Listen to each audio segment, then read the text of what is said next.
Okay, here we are. I've just been asked to draw an image and place it and seal it in an envelope for a test for later for Liz, who's the psychic joining us this evening.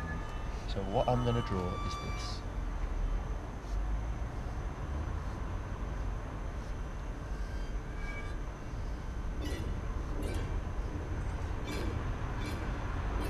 Sort of this image. This is exactly what came into my head. Bang. Okay. Can you show it to us? So there's the image I'm drawing, and I'm actually interested to see what comes of this. And this is going to be in a sealed envelope for the whole of the evening. And we're going to open this later. So here we go. Yeah, you fold it and put it in and seal it. Folding. In fact, that is the image. It was very, very clear in my head as well.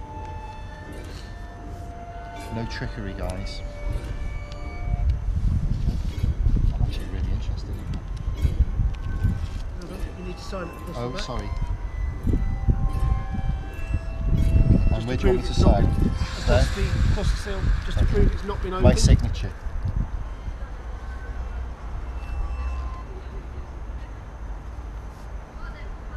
Do you want the date? Does it matter?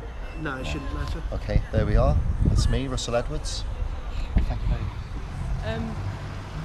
So yeah, I feel like the lady who died here, she had a heart attack. She didn't die of the injuries that she sustained, but she had a heart attack as a result of him grabbing her. You know, I said before it was like lift like that, and one swift cut, and before she bled to death, she had a heart attack. He went that way.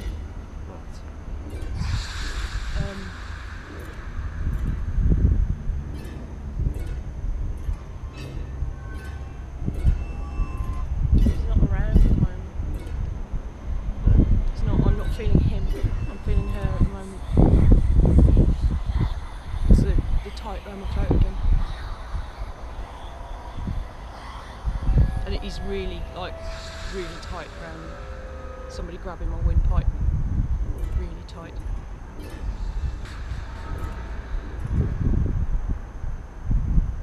He knows we're after him. He's hiding. He's not playing at the moment. So we're actually at the murder scene of the third Ripper victim, Elizabeth Stride.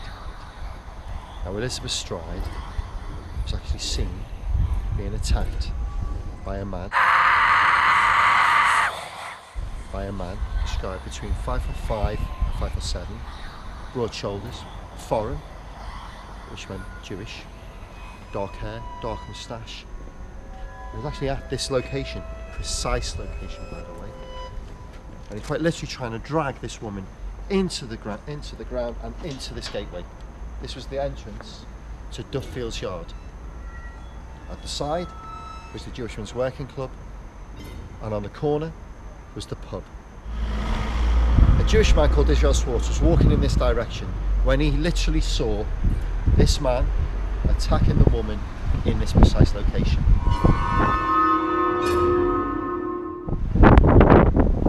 The man looks over his shoulder. Israel Swartz says he hears the words Lipsky and runs off as another man standing on the corner of this pub here approached him. That's where I'd like to leave the story.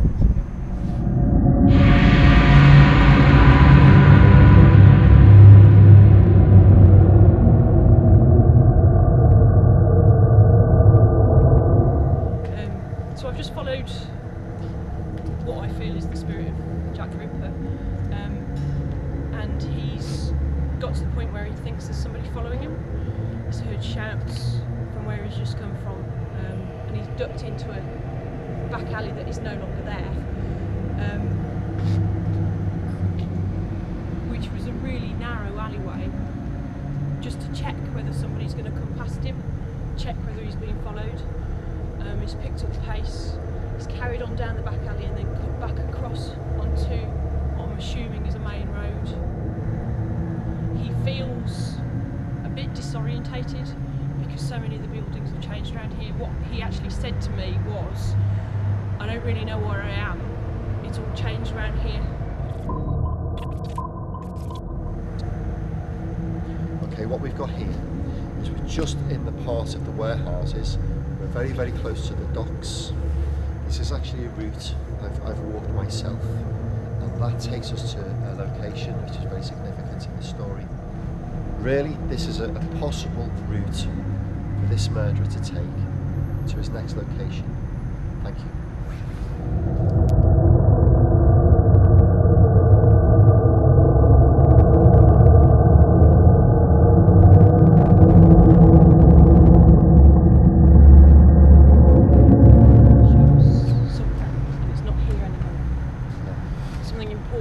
An important building or something like that was here. He wanted to show us, and it's not here anymore. And I'm actually tearing up. I actually feel really emotional. Okay, Russell, do you want to give us some facts? Okay. So we're actually standing in Mitre Square, and this is the scene of the fourth murder. This is the scene of the fourth murder victim right here. At 1:45, in the early hours of the 30th of September 1888, P.C. Watkins shone his bullseye lamp in this corner here.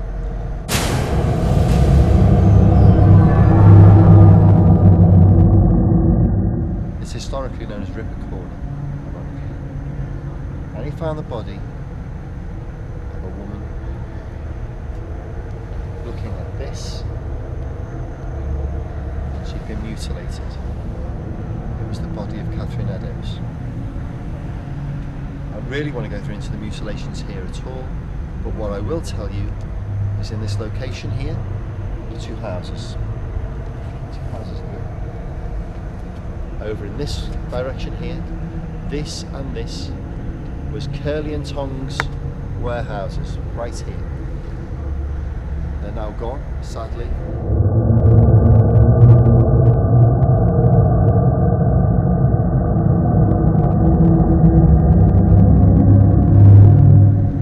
Square is no longer the way it used to look. The curb, same layout. On the lead into Mitre Street, still the same. Other than that, Mitre Square and the Great Synagogue, which stood just at the entrance, are long gone. A vast, very stark difference to what it used to be, especially on the night of the murder. Thank you.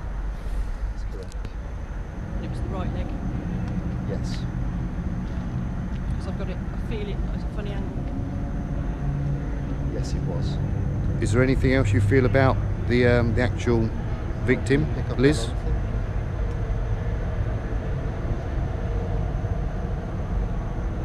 I'm not picking up her at all.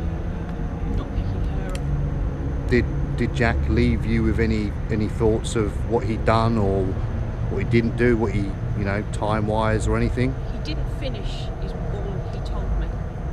He didn't finish.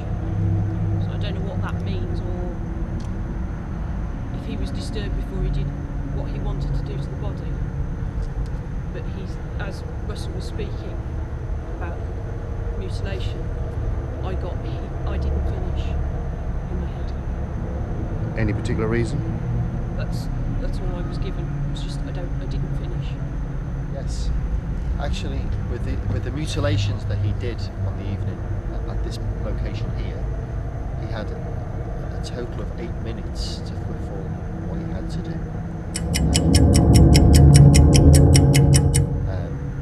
He didn't finish. I have no comment on that. But what he did do was a tremendous amount in a very short period of time. Thank you.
back to it. And when I was sat on the wall by myself, I keep coming back to it. There's something religious about it. It's not just that she's a prostitute, but there's a religious element to it as well. Last time about the feeling the warm blood in the flesh, and feeling it and smelling it, and just almost. It's not just cutting; it's ripping. It's like being in it almost. Okay, so we're at the scene of the 5th acknowledgement murder. That was of Mary Jane Kelly, 25-year-old from Limerick in Ireland.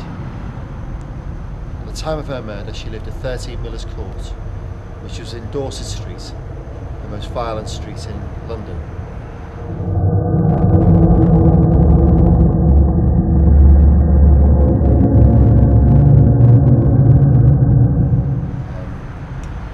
The Ripper did have time to do what he did with Mary Kelly. She was butchered, mutilated to a point where she was hardly recognisable. The one big significant thing is they never found a heart. Thank you.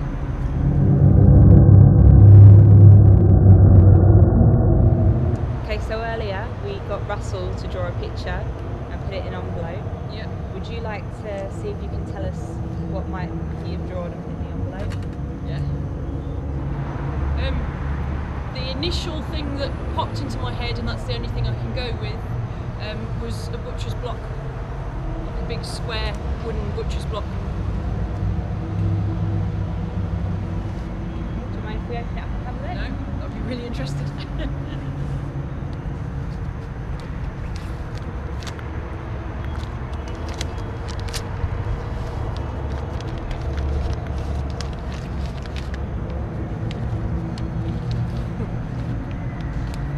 Said it enough times. We've got cross. Cross. Nearly. Nearly. Nearly. That's the only thing I've got in my head. That's been on my head all night. The second he says draw something, that's why. Fair enough. Okay, first thing I'm getting is slit throat. I'm also getting I'm fighting back as the victim. I'm kind of aware of what's about to go on, so I'm fighting for my life. But still the aggression from him. But there's not as much blood and mutilation. It's kind of starting to, but not anywhere near as much as the other sites that we've been to. Okay, are you getting any names? You picking up any names? No.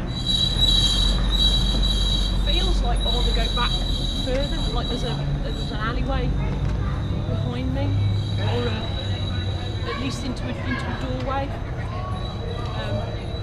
Not like right out on the street like we are at the moment. Okay. It's a bit more secluded than we are now. But it's not into a room or into a square courtyard or anything. It's kind of into the shadows down an alleyway. Yeah. Almost like a little alleyway between two buildings. You know, like Victorian Terrace, the gullyways between the two houses. So it's still fairly open. If somebody was to stop and look in the right direction, they'd see Let's see something. what's going on. Okay. I've got the throat, but I've also got like almost. It's not an attempt to gut, but it's a mutilation to a certain point, but nowhere near as deep as the later ones. It's kind of just marking the body almost, but sort of get away. How long did it take him? Any idea? Minutes. Not a long time. Minutes. And I think she bled to death because she's fighting and then kind of it gets weaker and weaker and weaker, kind of like as she bleeds to death. Can you pick up what his occupation was? He's used to handling a knife. Okay. Because I'm kind of holding the way I'm holding it overhand, like almost like a butcher would. I don't know if he's a butcher, but he's like it's an easy motion. It's a natural holding the knife like that to cut meat. He's natural to him. Any idea what sort of weapon it was? It feels quite light in my hand. It's got quite a narrow blade, but sort of that long. About 6 inches. But kind of not like a big carving knife. So like a filleting knife. Yeah, and it's almost got that shape, that bow shape in the blade. So it kind of tapers and then gets not considerably thicker, but it gets a bit thicker towards the and then goes into the point. So it's almost like it's been sharpened regularly, you know, where you wear a knife down. Yeah. Where did he get this knife from on his person? Did he have it stashed or hidden, or? It's in his waistband almost, but it's wrapped in something or in something. Any idea what sort of clothing he might have been wearing? He's got, you know, the steamer hats, the like woolen with a little leather peak, like a navy blue. I know what you mean, yeah. Kind of. It's got a thing that stands Yeah. up, and then it's kind of almost flat across the top with a little. Yeah, like a leather sailor's peak. type Bit cap. like a, yeah. I kind of think of it as like a steamboat captain. Yeah, like a captain's cap. Yeah. Yeah, it's that kind of cap, but it's quite low, and it's obviously seen somewhere because it's a bit battered, but it's definitely navy blue. Okay, Russell, can you give us some facts on where we're stood right now?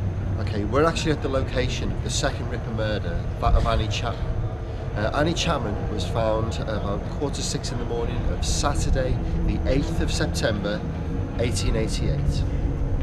She was found in the backyard of where we're standing right now by one of the residents, John Davis, where she was mutilated. Where I'm standing was the doorway where he would have had to come out. That's really what I want to say for this point. Thank you. Okay, Russell, we've got a few questions for you from Tony. Okay. And one question I want to ask, Yeah. how was the victim killed? You really want... Okay. Annie Chapman, she'd had a throat cut. She was laid out in this ritualistic manner, legs apart, arms stretched out with the palms up, head to the side. She'd had an entire flap of her front cut off, laid to one side. Her intestines were cut out and placed over her shoulder. Her uterus was taken, and the brass rings from her finger was wrenched off. That's how she was murdered. Did she, was her throat cut in the beginning, or was she strangled, like, Well, you know, was there bruising on the this body is at the thing. autopsy? Good question. You know, this is the thing. Yes, she was strangled. The MO of this particular murder was throttle, slash, and quite literally. Okay. Tony?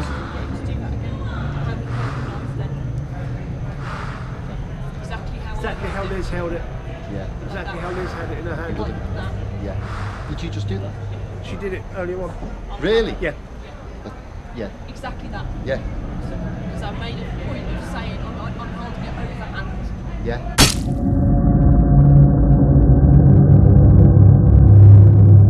The two doors, and in the living room here, of basically the living room of the house, was a woman that used to sell cat meat, which is horse flesh.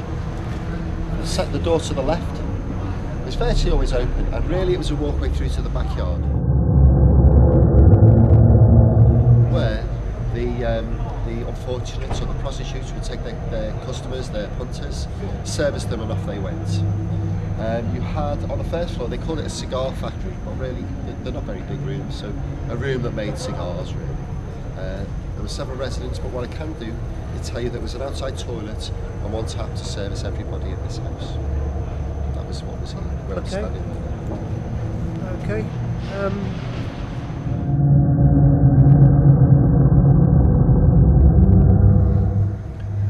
Okay, Liz, where are we and what are we here for? From what Russell told us last time, this is where the Ripper suspect lived or stayed. And the last time we were here, and I'm picking it up again, is him getting hansom cabs from pretty much where we're stood to go into Whitechapel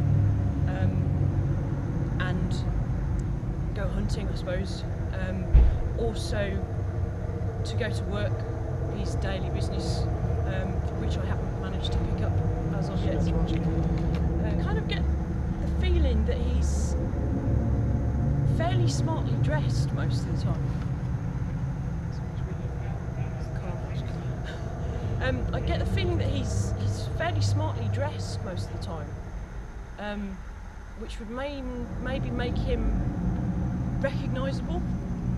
I think he was a well-known face in the area,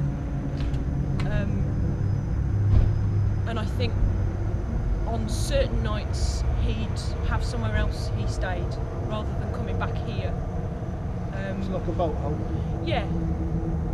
And why would he have stayed somewhere else, Liz? I kind of get the impression that he's got places he feels safe, because he's going to be covered in blood. Yeah. When he's done what he's done, he's going to be covered in blood. And I think he's that well known around here that people would recognise him and wonder why he was coming back at odd times covered in blood, potentially. Can you tell from what you're picking up, maybe, if he'd done these things, how would he have got away with where he was staying, the excuse of being covered in blood? I think it feels like he was used to handling meat and blood. I still haven't worked out whether he's actually a butcher or, I don't know, a surgeon or a mortuary attendant or funeral parlour or whatever, but I get the impression that he's used to working with blood, and I think in certain areas they associated that with him, so they wouldn't think twice about him coming home with maybe bloodstained cuffs. I'm going to say something really obvious in all the depictions of wearing an apron. It's been premeditated. No, it's not even opportunist. It's almost like he's swept along with his fantasy of it. He wants to get into doing it rather than spending seconds to. Can I just say, while we're doing this, the Gauss meter's gone up to 4 and it's now dropping back down to 2. Can you explain what that means to everyone, Tony? Yeah, it's a long-winded explanation, but Sure. there's a theory that when a spirit is near, it can produce an electromagnetic field, and this is measured in milligauss. The normal background Gauss is about 0.5, and we've just had a reading spike up to 6, so which is quite unusual. It's dropped back down to 2 now. While Liz was explaining what she was explaining, it could be he was getting excited again by what you were saying. We had it happen yesterday, didn't we, when I was talking about things that were emotive to him. You were getting a spike on them. Do you get a different feeling? I feel when spirits are near. It feels like he walked up on me as I was. When I did that, he walked up behind me. Because I was getting into the emotional state of actually him doing it and him going through doing the act. Because it's the act that's important to him, not the preparation, not not the choosing the victim, it's kind of the first victim he comes across almost. First woman who says, yes, I'll come with you, and they agree a price kind of thing. It's like right straight into it, bang. She's got no chance to back out. As we're stood outside, you know, where the premises where Jack the Ripper would have lived, do you have any feeling of what his thoughts were? Because, you know, obviously he must have been here and been thinking about, you know, his next victim, how he was going to do it, and it must have been going over and over in his mind. No. Have you got anything like that at all? No, I don't think it did. No? I think it was a case of, like, we'd suddenly decided to go down the pub. He suddenly decided he was going to go and kill a prostitute. I don't think it was something that he planned that carefully, that it was a case of, right, I'm going to here and I'm going to meet up with her and I'm going to take her to here and I'm going to do X, Y and Z to her. I think it's a case of, I think part of the buzz is I'm going to do it, and I don't quite know what it is. It's going to happen in the moment. It's going to come out from. It's coming from within him. It's an emotional thing. You're choking up again, aren't you?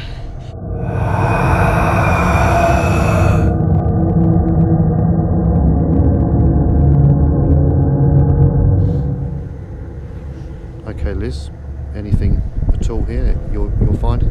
I'm not picking up anything to do with Jack the Ripper. There's too much other stuff going on.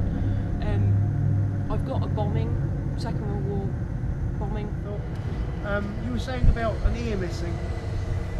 Yeah, the only thing I've got is just the bottom of the lobe cut, and I can't tell whether it's a fresh injury or an old injury. But I've got a woman with an earlobe missing. An older woman. Middle-aged, to be kind to her. Any particular, is it left or right or It's the left ear. left ear? So here we are at Durwood Street, formerly known as Bucks Row. This was the scene of the first acknowledged Ripper murder. On the 31st of August 1888, Mary Ann Nichols was found murdered by a carman by the name of Charles Cross, just behind this building where I stand here. She was laid out in a ritualistic manner, with her legs apart, arms out, palms up. Her throat was cut. Charles Cross was interrupted by another carman called Robert Paul, and both of them discovered that she'd been murdered, and off they went to find a police officer. In that time, PC Neal, whose beat it was, came across the body of poor Polly. And it wasn't until they got Polly's body to the mortuary did they realise how bad the mutilations were. Can you tell us any other history about this? Because Liz mentioned that she felt like there may have been a bombing or anything. Is there anything of that historically that you know of? Or Okay, the only thing I can tell you is the church, St Mary Matfelon, which is further down the road, Whitechapel High Street, was bombed during the war by the Luftwaffe, and it was knocked down in 1954. Other than that, I can't tell you any more about it. Were there any fatalities during the bombing? That I don't know. and just one more thing, going back to the victim. Liz said there was a lady who might have had an earlobe missing, a left earlobe. Okay. Is there any evidence of that happening to the victim, or because Liz wasn't sure if it was a victim or just somebody Well, not with Polly. in this area? Catherine Eddowes, Catherine Eddowes. the fourth Ripper victim, as they lifted her up, a piece of her earlobe fell off. Okay.